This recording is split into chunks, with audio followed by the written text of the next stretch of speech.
ചായക്കടകളിലൊക്കെ കിട്ടുന്ന മസാല ബോണ്ടയാണ് ഇന്ന് ഉണ്ടാക്കിയേക്കുന്നത്. ഉണ്ടാക്കാൻ വളരെ എളുപ്പമാണ്, നല്ല ടേസ്റ്റിയാണ് താനും. അപ്പോൾ ഇതെങ്ങനെ ഉണ്ടാക്കുന്നതെന്ന് നോക്കാം. അതിനായിട്ട് ഞാനിവിടെ 3 ഉരുളക്കിഴങ്ങ് പുഴുങ്ങി തണുത്തതിന് ശേഷം തൊലിയൊക്കെ മാറ്റി വെച്ചിട്ടുണ്ട്. ഇനി നമുക്കിത് നന്നായിട്ടൊന്ന് പൊടിച്ചെടുക്കാം. നന്നായിട്ട് തന്നെ പൊടിച്ചെടുക്കുകയും ചെയ്യണം. ഇതിപ്പോൾ ഫുള്ളായിട്ട് ഞാൻ പുഴുങ്ങുന്നേ ഉള്ളൂ. നമുക്കിത് പീസുകളാക്കിയും നമുക്കിത് പുഴുങ്ങിയെടുക്കാവുന്നതാണ്. അങ്ങനെ നമ്മുടെ ഉരുളക്കിഴങ്ങൊക്കെ നമ്മൾ നന്നായിട്ട് പൊടിച്ചെടുത്തിട്ടുണ്ട്.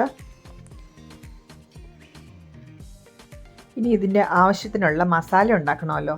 അതിനായിട്ട് 3 പച്ചമുളക്, 4 വെളുത്തുള്ളി, ചെറിയ കഷ്ണം ഇഞ്ചി നമുക്കൊന്ന് ചതച്ചുകൊണ്ട് വരാം. എന്നിട്ടൊരു ഫ്രൈ പാൻ അടുപ്പത്ത് വെച്ചിട്ട് 2 ടീസ്പൂൺ നമുക്ക് ഓയിൽ ഒഴിച്ചു കൊടുക്കാം. എന്നിട്ട് ഓയിൽ നന്നായിട്ട് ചൂടായതിന് ശേഷം നമുക്കിതിലേക്ക് ഒരു 1/4 ടീസ്പൂണിനടുത്ത് കായം ഇട്ട് കൊടുക്കാം. എന്നിട്ടൊരു 1/2 ടീസ്പൂൺ നമുക്ക് ജീരകം ഇട്ട് കൊടുക്കാം.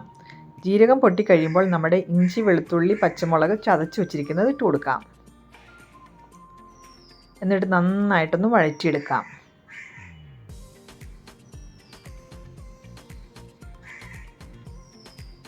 നന്നായിട്ട് അതിൻ്റെ പച്ചമണമൊക്കെ ഒന്ന് മാറിയതിന് ശേഷം കുറച്ച് കറിവേപ്പിലയും ഇട്ട് കൊടുക്കാം. എന്നിട്ട് വീണ്ടും നന്നായിട്ടൊന്ന് വഴറ്റുക. ഇതിൻ്റെ പച്ചമണമൊക്കെ ഒന്ന് മാറിയിട്ടുണ്ട്, നന്നായിട്ട് വെന്തിട്ടുണ്ട്. ഇതിലേക്കൊരു 1/4 ടീസ്പൂൺ മിച്ചം നമുക്ക് മഞ്ഞൾപ്പൊടിയാണ് ഇട്ട് കൊടുത്തേക്കുന്നത്. മഞ്ഞൾപ്പൊടി നന്നായിട്ട് ചൂടായതിന് ശേഷം നമ്മുടെ ഈ കൂട്ട് നമ്മുടെ പൊടിച്ചു വച്ചിരിക്കുന്ന നമ്മുടെ ഉരുളക്കിഴങ്ങിലോട്ട് ഇട്ട് കൊടുക്കാം. എന്നിട്ട് ആവശ്യത്തിന് ഉപ്പും കൂടി ചേർത്ത് കൊടുക്കാം. എന്നിട്ട് നന്നായിട്ടൊന്ന് ഇളക്കി യോജിപ്പിക്കണം. നന്നായിട്ടൊന്ന് കുഴയ്ക്കുക തന്നെ ചെയ്യണം.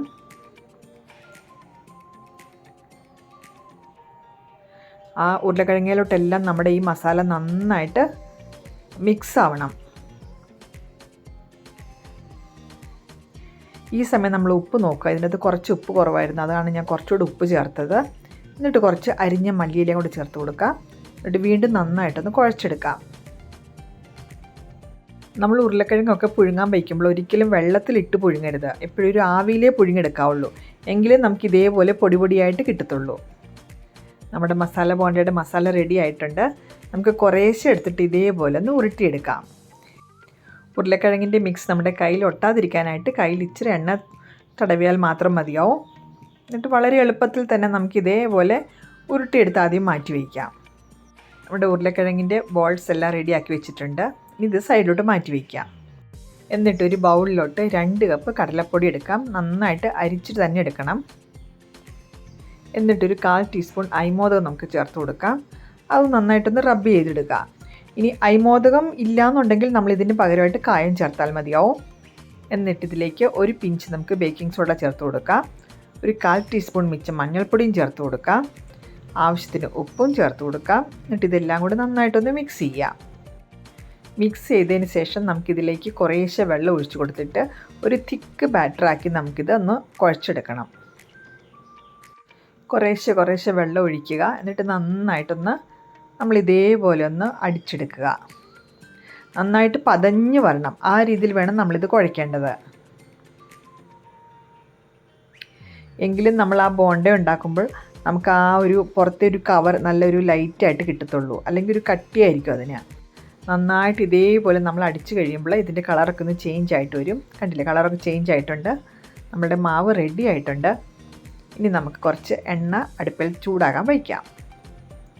എന്നിട്ട് ഈ മാവിലോട്ട് ഇതേപോലെ ബോൾ ഇട്ടതിന് ശേഷം സ്പൂണും കൊണ്ട് കോരി അതിൻ്റെ മീതെ നമ്മൾ അതിൻ്റെ ആ മാവ് ഒഴിച്ചതിന് ശേഷം സ്പൂണും കൊണ്ട് തന്നെ എടുത്ത് നമ്മളിത് എണ്ണയിലേക്ക് ഇടുക. അപ്പോൾ അങ്ങനെ സ്പൂൺ കൊണ്ട് തന്നെ ഇടുമ്പോൾ അതിനൊരു ഫിനിഷിങ് കിട്ടും. നമ്മൾ കൈ കൊണ്ട് ഇടുമ്പം അതിൽ കൂടുതൽ മാവൊക്കെ പറ്റിയിട്ടുണ്ടാവും, അതിൻ്റെ ഷേപ്പൊക്കെ മാറിപ്പോകും. ഇതാകുമ്പോൾ നമുക്ക് കറക്റ്റായിട്ട് നമ്മൾ ആ കടകളിലൊക്കെ കിട്ടുന്ന അതേ ഷേപ്പിൽ തന്നെ നമുക്ക് കിട്ടും. ഉടനെ തന്നെ അത് തിരിച്ചും മറിച്ച് വിട്ട് പെട്ടെന്ന് തന്നെ ആകും. കാരണം അകത്തേതെല്ലാം നല്ല വെന്ത സാധനങ്ങൾ തന്നെയാണ്. ആ പുറത്തെ ഒരു കവർ മാത്രമാണല്ലോ നമുക്കൊന്ന് അത് കുക്കാവാനുള്ളൂ. വളരെ പെട്ടെന്ന് ഉണ്ടാക്കിയെടുക്കാൻ പറ്റുന്ന നല്ലൊരു സ്നാക്കാണ്. എല്ലാവർക്കും, കുട്ടികൾക്കും മുതിർന്നവർക്കൊക്കെ ഇഷ്ടപ്പെടുന്ന ഒരു നല്ലൊരു മസാല ബോണ്ടയാണ്. നിങ്ങളെല്ലാവരും ഇതൊന്ന് പരീക്ഷിച്ച് തന്നെ നോക്കണം കേട്ടോ. അങ്ങനെ നമ്മുടെ ആദ്യത്തെ ട്രിപ്പ് നമ്മുടെ ബോണ്ട റെഡി ആയിട്ടുണ്ട്. ഇത് നമുക്ക് സ്പൂൺ വെച്ചോ ഫോർക്ക് വെച്ചോ ഒക്കെ ഇടാം. കൈകൊണ്ട് മാത്രമേ ഇടലെന്ന് മാത്രമേ ഉള്ളൂ. അങ്ങനെ വളരെ പെട്ടെന്ന് ഉണ്ടാക്കിയെടുക്കാൻ പറ്റുന്ന ഒരു നല്ല സ്നാക്കാണിത്. അപ്പം നിങ്ങൾക്ക് എല്ലാവർക്കും എൻ്റെ വീഡിയോ ഇഷ്ടപ്പെട്ടെന്ന് തന്നെ കരുതുന്നു. നിങ്ങൾക്ക് എൻ്റെ വീഡിയോ ഇഷ്ടപ്പെടുകയാണെങ്കിൽ ലൈക്ക് ചെയ്യാനും ഷെയർ ചെയ്യാനും സബ്സ്ക്രൈബ് ചെയ്യാനും മറക്കരുത്. നാളെ വീണ്ടും വേറൊരു വീഡിയോ ആയിട്ട് വരുന്നതാണ്. അങ്ങനെ നമ്മുടെ അടുത്ത ബാച്ച് റെഡി ആയിട്ടുണ്ട്. ഇനി ഇതിൻ്റെ കൂടുതൽ കഴിക്കാനായിട്ട് 2-3 പച്ചമുളകും കൂടി ആ എണ്ണയ്ക്കകത്തിട്ട് ഒന്ന് വറുത്ത് വെച്ചിട്ടുണ്ട്. അപ്പോൾ എല്ലാവരും ഇന്ന് തന്നെ പരീക്ഷിച്ച് നോക്കുക. എന്നിട്ട് എല്ലാവരുടെ കമൻറ്റ്സ് ഉറപ്പായിട്ട് എന്നെ എഴുതി അറിയിക്കുക.